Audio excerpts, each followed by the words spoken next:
नमस्कार मित्रों, आप सभी का इंडियन पब्लिक स्कूल लक्ष्मणगढ़ के यूट्यूब चैनल पर स्वागत है।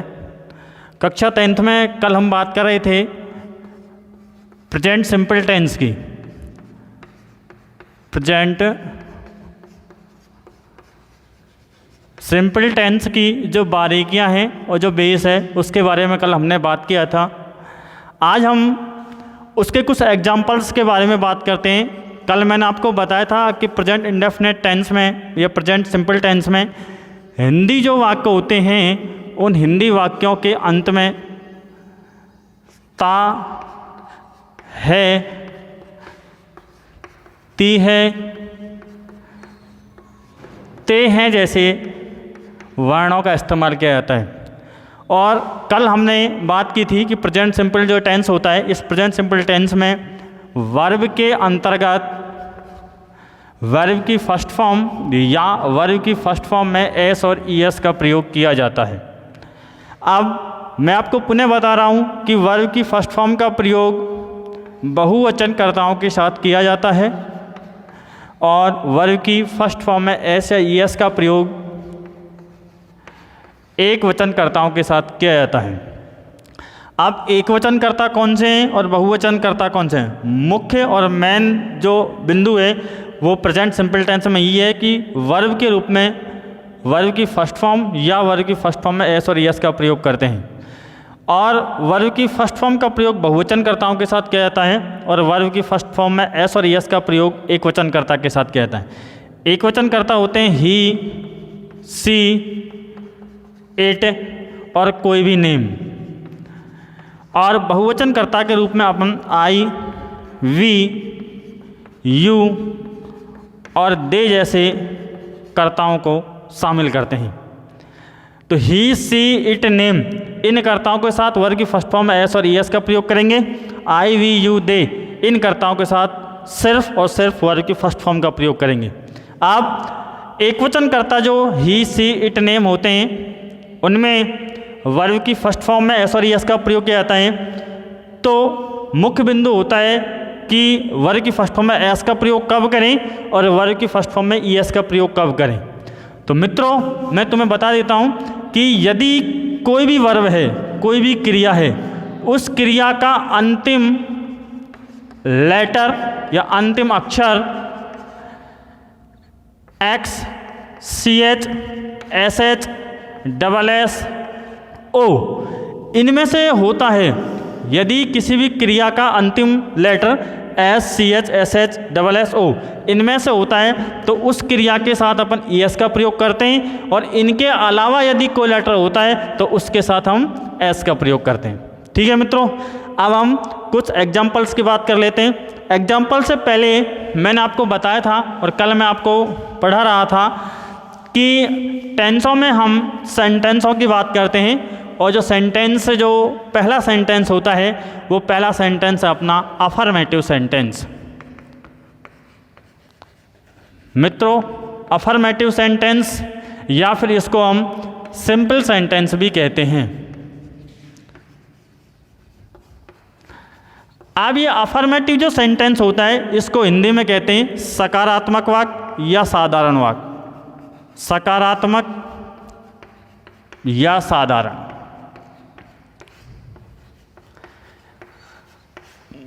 अब इसकी हिंदी पहचान पर न जाके मैं सिर्फ इसकी स्ट्रक्चर बताता हूँ कि अफर्मेटिव सेंटेंस या सिंपल सेंटेंस अंग्रेजी में किस प्रकार से बनाया जाता है। तो इसकी स्ट्रक्चर होती है कि सबसे पहले हमको सब्जेक्ट चाहिए, सब्जेक्ट के बाद वर्ब चाहिए, वर्ब के बाद ऑब्जेक्ट चाहिए और ऑब्जेक्ट के बाद कोई और एलिमेंट हो तो वो एलिमेंट एक्सेट्रा में शामिल किया जाता है। मुख्य रूप से हमें 3 एलिमेंट चाहिए, सब्जेक्ट, वर्ब और ऑब्जेक्ट। वर्ब के रूप में मैंने आपको बताया कि प्रेजेंट सिंपल जो टेंस होता है इसकी जो अफर्मेटिव सेंटेंस होता है उस अफर्मेटिव सेंटेंस में या तो वर्ब की फर्स्ट फॉर्म का प्रयोग करते हैं या वर्ब की फर्स्ट फॉर्म में एस या ईएस का प्रयोग करते हैं। अब वर्ब की फर्स्ट फॉर्म या फर्स्ट फॉर्म में एस और ईएस का प्रयोग कर्ता के अनुसार करेंगे। कर्ता यदि एक वचन होगा तो वर्ब की फर्स्ट फॉर्म में एस या ईएस का प्रयोग करेंगे और कर्ता यदि बहुवचन होगा तो वर्ब की फर्स्ट फॉर्म का प्रयोग करेंगे। Is that clear? आइए अब हम कुछ एग्जाम्पल्स की ओर चर्चा करें।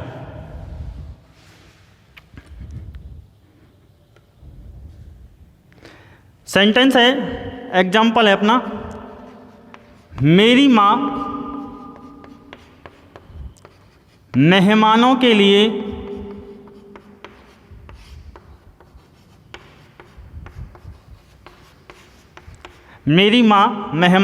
लिए स्वादिष्ट भोजन बनाती है। मित्रों, कल भी मैंने आपको बताया था कि कोई भी हिंदी सेंटेंस है, उस हिंदी सेंटेंस की जब अंग्रेजी निर्माण करते हैं तो सबसे पहले हमें उस सेंटेंस को पहचानना होता है और उस सेंटेंस में क्या क्या मेन बिंदु होते हैं कि एक तो उस सेंटेंस में अपन टेंस पहचानते हैं और दूसरा उस सेंटेंस में अपन सेंटेंस पहचानते हैं कि वो सेंटेंस कैसा है। पहला बिंदु कि वो सेंटेंस कौन से टेंस का है और दूसरा जो आपने सेंटेंस लिखा है वो किस प्रकार का सेंटेंस है। तो सबसे पहले टेंस पहचानने के लिए मैंने कल भी बताया था आपको कि हिंदी जो वाक्य होता है उस हिंदी वाक्य के अंत में जाते हैं और देखते हैं क्या है से अपन को पता चलता है क्या है, प्रेजेंट टेंस। है से पता चला अपन को क्या है, प्रेजेंट टेंस। है से जस्ट आगे चले क्या है, टी, तो ता ती ते ये किस में आते हैं, प्रेजेंट सिंपल टेंस में। तो प्रेजेंट का कौन सा है, ये सिंपल। ठीक है मित्रों, इज दैट क्लियर कि टेंस की पहचान की प्रेजेंट सिंपल टेंस है। अब ये देखते हैं अपन कि कौन सा सेंटेंस है।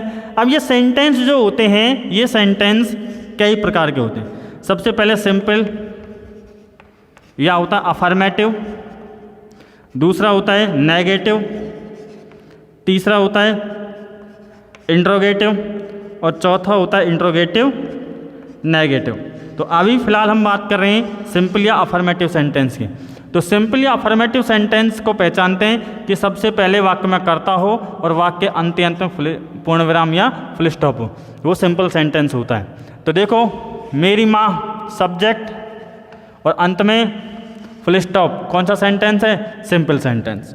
ठीक है मित्रों, अब हम इसकी अंग्रेजी बनाते हैं और अंग्रेजी क्या होगी इसकी। तो देखो, जो सिंपल सेंटेंस होता है, इस सिंपल सेंटेंस की स्ट्रक्चर क्या होती है कि सबसे पहले अपन को क्या चाहिए, सब्जेक्ट, सब्जेक्ट के बाद वर्ब, वर्ब के बाद ऑब्जेक्ट, ऑब्जेक्ट के बाद ईटीसी और फिर एंड अंत में फुल स्टॉप। तो सबसे पहले सब्जेक्ट छांटो, मेरी माँ। तो मेरी माँ की अंग्रेजी subject my mother, my mother. ठीक है, अब उसके बाद क्या चाहिए अपन को, वर्ब, वर्ब क्या है, बनाना, बनाने की अंग्रेजी मेक, बनाने की अंग्रेजी make.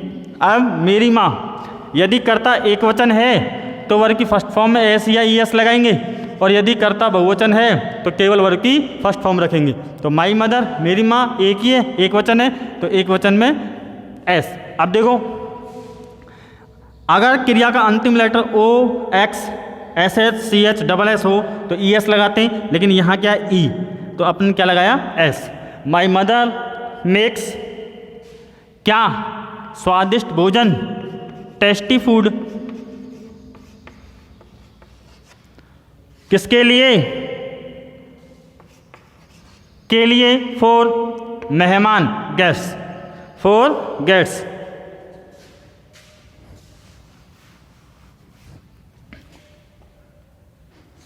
For the gates. Is that clear? I अंग्रेजी।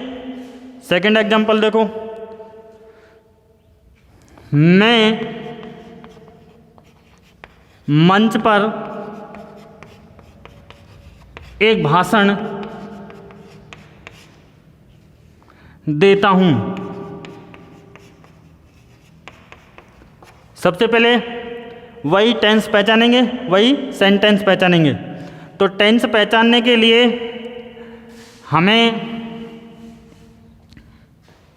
वाक्य के, जो हिंदी वाक्य आपका, उस हिंदी वाक्य के अंत में जाना पड़ेगा। तो हिंदी वाक्य अंत में क्या है, हूँ, कौन सा टेंस है, प्रेजेंट। और प्रेजेंट टेंस का भाग पहचानने के लिए उससे पहले आना पड़ेगा हमें क्या है, ता। तो ता ती ते सिंपल टेंस में, तो प्रेजेंट का सिंपल। ये अपना टेंस पहचाना।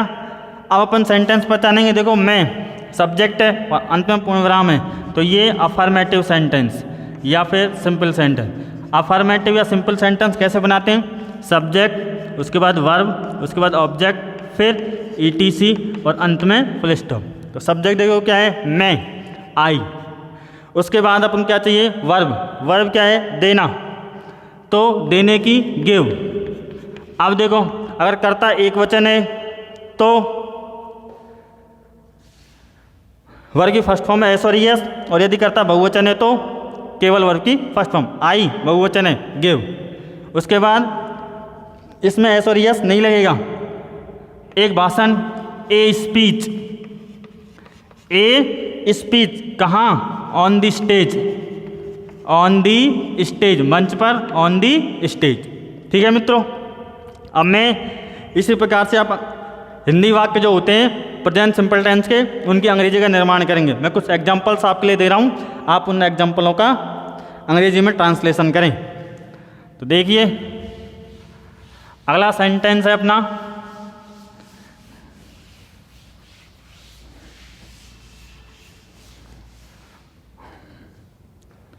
और अपना सेंटेंस है अगला, लोग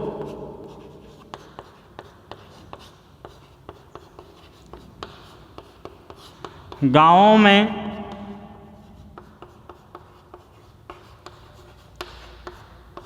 शांतिपूर्ण जीवन जीते हैं। अगला एग्जाम्पल है,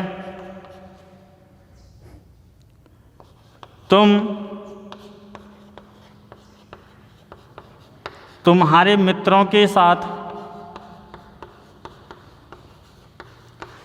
तुम्हारे मित्रों के साथ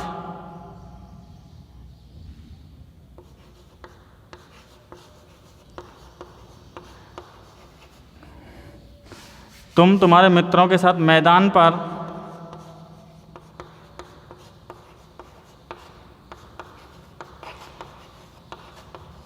क्रिकेट खेलते हो।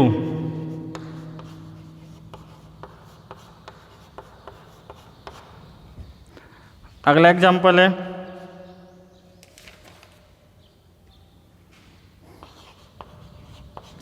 वह कक्षा में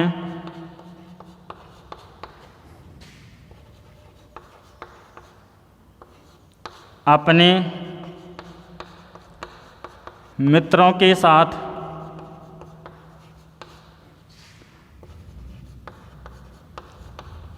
अंग्रेजी पढ़ती है। अंग्रेजी पढ़ता है। नेक्स्ट सेंटेंस है आपका 4th नंबर का एग्जाम्पल है,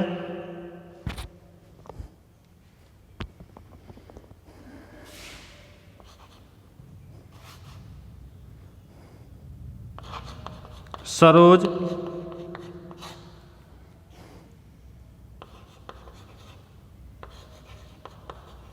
सुबह से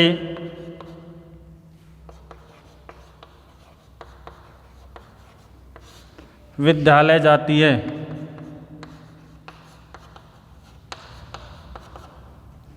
और नेक्स्ट एग्जाम्पल है 5 नंबर का,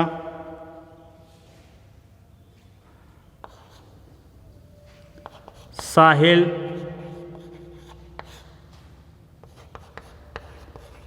जंगल में हरे वृक्षों को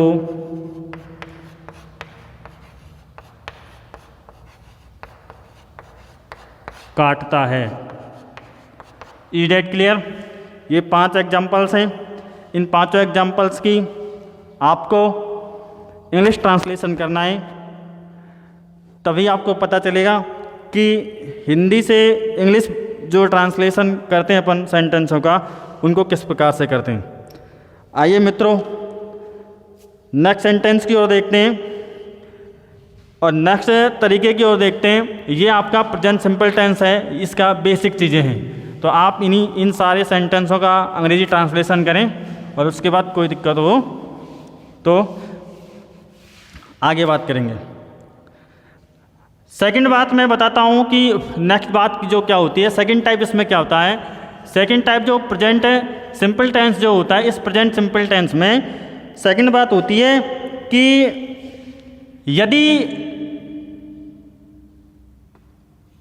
आपको सेंटेंस के अंत में है ही है आदि पहचान दी गई हो, यदि सेंटेंस में जो आपका हिंदी वाक्य है उस हिंदी वाक्य अंत में आपको है ही है ये पहचान, ये वर्ण है, ये दिए गए हैं, इन वर्णों से आपको पता चल जाएगा कि कौन सा टेंस है, प्रेजेंट टेंस।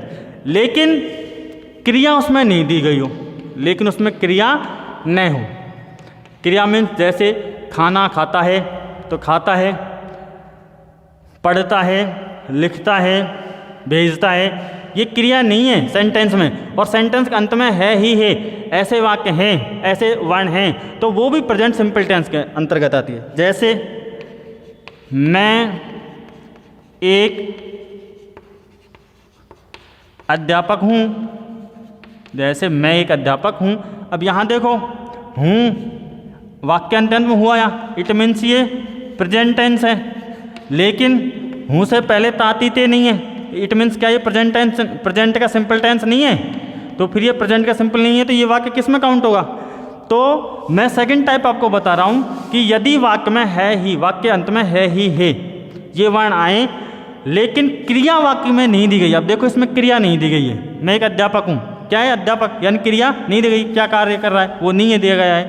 तो क्रिया जब नहीं दी गई होती है तो उस सेंटेंस को हम निर्माण किस प्रकार से करते हैं, तो उसकी स्ट्रक्चर लिख लो आप। उसको बनाते हैं सबसे पहले सब्जेक्ट, सब्जेक्ट के बाद एज एम आर, एज एम आर के बाद संज्ञा पद, एज एम आर के बाद संज्ञा पद, यानी नाउन फ्रेज। जो नाउन फ्रेज है आपका वो नाउन फ्रेज आपको लिखना है। ठीक है मित्रों, ध्यान रखना कि आप कहीं ऐसा नहीं करो कि इज एम आर को देखते ही आप प्रेजेंट कंटिन्यूअस टेंस कर दो, तो प्रेजेंट कंटिन्यूअस टेंस आपको नहीं करना है। होता है क्या, बेसिक अंतर क्या है, बेसिक अंतर देखो कि प्रेजेंट कंटिन्यूअस टेंस में और इज एम आर में क्या अंतर है। अगर प्रेजेंट कंटिन्यूअस होगा, प्रेजेंट का कंटिन्यूअस होगा, तो ध्यान रखना कि इज एम और आर ये जो आपकी सहायक क्रियाएं हैं हेल्पिंग वर्ब में, इज एम आर ये आपकी हेल्पिंग वर्ब है, इनके साथ वर्ब की फर्स्ट फॉर्म में आईएनजी का प्रयोग निश्चित तौर पर होगा। यदि इज एम आर के साथ वर्ब की फर्स्ट फॉर्म में आईएनजी का प्रयोग होता है तो वो प्रेजेंट का कंटिन्यूअस टेंस है, और यदि इज एम आर अकेले प्रयोग होते हैं तो वो आपका प्रेजेंट सिंपल टेंस है। ध्यान रखना, इज एम आर अकेले प्रयोग उसी अवस्था में होते हैं जब क्रिया वाक्य में नहीं दी गई हो और केवल संज्ञापद वाक्य में दिया गया होता है, और वहाँ इज एम आर के साथ आईएनजी का प्रयोग तब होता है जब वाक्य में क्रिया दी गई हो और इज एम आर के साथ आईएनजी फॉर्म का प्रयोग करते हैं। ठीक है, बेसिक अंतर आया, क्लियर हुआ। ठीक है, अब देखो मित्रों, तो मैंने आपको बताया कि यदि वाक्य हिंदी वाक्य है आपका, उस हिंदी वाक्य अंत में आपको है ही है जैसे वर्ण मिले और क्रिया वाक्य में नहीं दी गई हो तो उस सेंटेंस का अंग्रेजी ट्रांसलेशन इस स्ट्रक्चर के अनुसार करते हैं। सबसे पहले सब्जेक्ट का प्रयोग करते हैं, सब्जेक्ट के बाद इज एम आर इसका प्रयोग करते हैं, और इज एम आर के बाद संज्ञा पद का प्रयोग करते हैं। अब देखो यहाँ इज एम आर का प्रयोग, वही इज का प्रयोग एक वचनकर्ता के साथ, इज का प्रयोग एक वचनकर्ता के साथ, एम का प्रयोग केवल आई के साथ, और आर का प्रयोग बहुवचनकर्ता के साथ, बहुवचन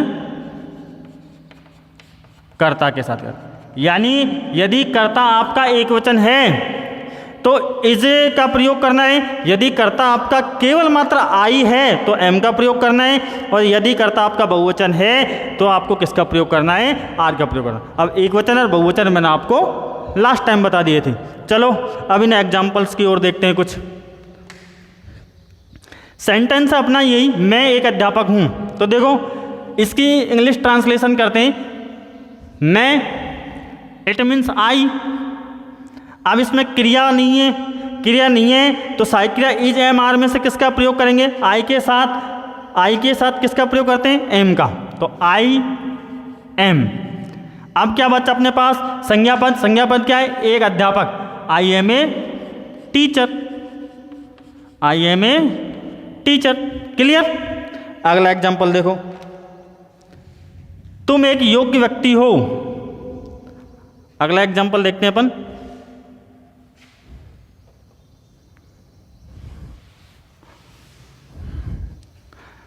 तुम एक योग्य व्यक्ति हो।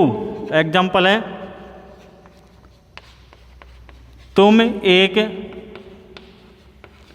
योग्य व्यक्ति हो। अब देखो, है ही है उसी से संबंधित है, प्रेजेंट टेंस है, क्रिया नहीं दी गई है। तो देखो तुम की अंग्रेजी यू। अब जब क्रिया नहीं दी गई होती है तो इज एम आर का प्रयोग, यू के साथ आर। तुम एक योग्य व्यक्ति हो। अब एबल, एबल मीन्स योग्य और व्यक्ति के लिए person, you are an able person. तुम एक योग्य व्यक्ति हो। ठीक है मित्रों, स्पेशली मैं पुनः बता देता हूँ कि यदि हिंदी वाक्य अंत में आपको है ही है इससे संबंधित कोई वर्ण मिले, लेकिन उस जो हिंदी वाक्य, उस हिंदी वाक्य में क्रिया नहीं दी गई हो, तो आपको निश्चित तौर पर वहाँ संज्ञा पद दिया गया हो, नाउन फ्रेज आपको निश्चित तौर पर दिया गया होगा। और नाउन फ्रेज जब दिया गया होता है, क्रिया नहीं दी गई होती है, तो उस सेंटेंस को प्रेजेंट सिंपल के अंतर्गत ही शामिल किया जाता है। और प्रेजेंट सिंपल में शामिल करने के बावजूद भी उसमें इज एम आर सहायक क्रिया का अपन प्रयोग करते हैं। यहाँ इसको सहायक क्रिया नहीं कह सकते, अपन इसको मेन वर्ब भी कह सकते हैं। यहाँ ये सहायक क्रिया नहीं है, क्योंकि इज एम आर सहायक क्रिया उस अवस्था में बनती है जब इज एम आर के साथ आईएनजी फॉर्म आए। यदि आईएनजी फॉर्म आती है तो ये सहायक क्रिया बनती है, और यदि आईएनजी फॉर्म नहीं आती है तो ये सहायक क्रिया नहीं बनती है। ठीक है मित्रों, अब नेक्स्ट उदाहरण देखते हैं। अब कुछ एग्जाम्पल्स आपके लिए देखो, जिनको सॉल्व करना है आपको, जिनका ट्रांसलेशन करना है आपको।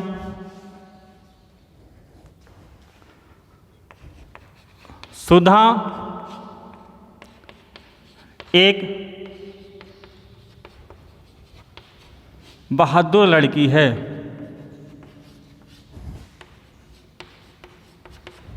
एग्जाम्पल है।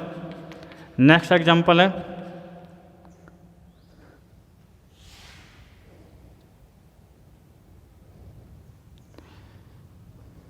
सुधा एक बहादुर लड़की है। मोहित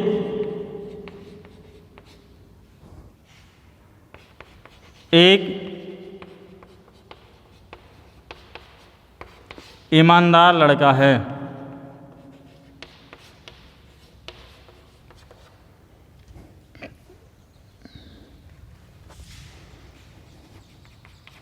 वह समय का पाबंद है।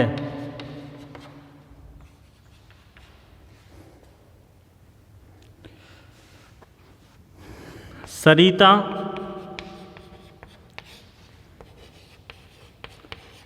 कठोर परिश्रमी है।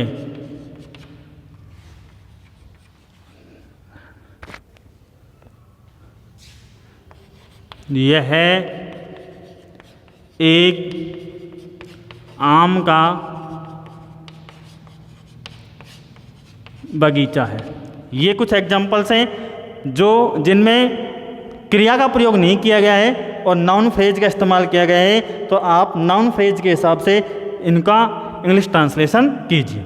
ठीक है मित्रों, तो ये आपको सेकंड टाइप मैंने बताया कि प्रेजेंट इंडेफिनिट टेंस में कैसे क्रिया का प्रयोग नहीं होता है, फिर भी वो प्रेजेंट सिंपल टेंस के अंतर्गत शामिल होता है और इज एम आर इसमें प्रयोग किया जाता है। नेक्स्ट बताते हैं आपको, थर्ड टाइप है, यदि कोई आपका हिंदी वाक्य है और हिंदी वाक्य में, थर्ड टाइप है आपका, यदि आपका कोई हिंदी वाक्य है और हिंदी वाक्य में अधिकार का भाव प्रदर्शित हो जाए, अधिकार का भाव प्रदर्शित हो जाए मीन्स अपने पास अधिकार का भाव हो, और अधिकार का भाव होता है तो पहचान होती है कि रखता है, रखती है या फिर रखते हैं आदि शब्द आए तो वो वाक्य भी अधिकार का भाव प्रदर्शित करने वाला होता है और उसको प्रेजेंट सिंपल टेंस के अंतर्गत शामिल करते हैं। आप प्रेजेंट सिंपल टेंस के अंतर्गत शामिल, इसमें भी मुख्य बात क्या है कि इसमें क्रिया का इस्तेमाल नहीं होता है। इन वाक्यों में भी क्रिया नहीं होती है, क्रिया का प्रयोग नहीं होता है। जब ऐसे हिंदी के वाक्य जिनमें अधिकार का भाव प्रदर्शित हो और क्रिया जिन वाक्यों में नहीं दी गई होती है वे वाक्य भी प्रेजेंट सिंपल टेंस के अंतर्गत शामिल किए जाते हैं। अब पहचान क्या होगी कि ऐसे हिंदी वाक्यों के अंत में आपको रखता है, रखती है, रखते हैं, ऐसे शब्द हैं, इनका शब्दों का प्रयोग करना पड़ता है। अब जो ये वाक्य होते हैं इनकी स्ट्रक्चर क्या होती है, इनकी अंग्रेजी किस प्रकार से बनाएंगे, तो वही बात है। सबसे पहले सब्जेक्ट बनाएंगे, सब्जेक्ट के बाद अधिकार रखने के लिए अंग्रेजी में हैज और हैव का प्रयोग करते हैं। ध्यान रखना, अधिकार रखने के लिए, संपत्ति पर अपना अधिकार जमाने के लिए, किसी भी चीज़ पर अपना अधिकार जमाने के लिए अंग्रेजी में हैज या हैव का प्रयोग करते हैं और हैज हैव के बाद अपन संज्ञा पद का प्रयोग करेंगे। ठीक है मित्रों, क्लियर? फिर पुनः बता रहा हूँ, ये थर्ड टाइप है। पहला टाइप आपको बेसिक चीज़ बताई थी, सेकंड टाइप आपको बताया था कि यदि संज्ञा पद में क्रिया नहीं हो और क्रिया नहीं होती है तो इजेमार का प्रयोग करते हैं। और थर्ड टाइप आपको बता रहा हूँ कि यदि कोई हिंदी वाक्य है उस हिंदी वाक्य में अधिकार का भाव प्रदर्शित होता है और रखता है, रखती है, रखते हैं, ऐसे शब्द वाक्य अंत्यंत में आए और क्रिया नहीं आए तो वो भी प्रेजेंट सिंपल टेंस के अंतर्गत शामिल किए जाते हैं। अब ऐसे वाक्यों के अंग्रेजी किस प्रकार से बनाते हैं? सबसे पहले सब्जेक्ट बनाते हैं, सब्जेक्ट लगाते हैं, सब्जेक्ट के बाद अधिकार रखने के लिए हैज हैव का प्रयोग करते हैं और फिर संज्ञा पद का प्रयोग करते हैं। अब हैज हैव का प्रयोग किस प्रकार से करते हैं? हैज का प्रयोग एक वचन कर्ताओं के साथ किया जाता है, एक वचन कर्ताओं के साथ, और हैव का प्रयोग बहुवचन कर्ताओं के साथ किया जाता है।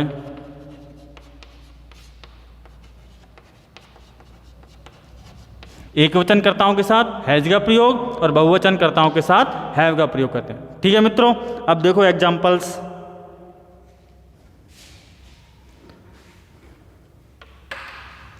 एग्जांपल्स इधर रख रहा हूं, देखो। मेरे पिताजी के पास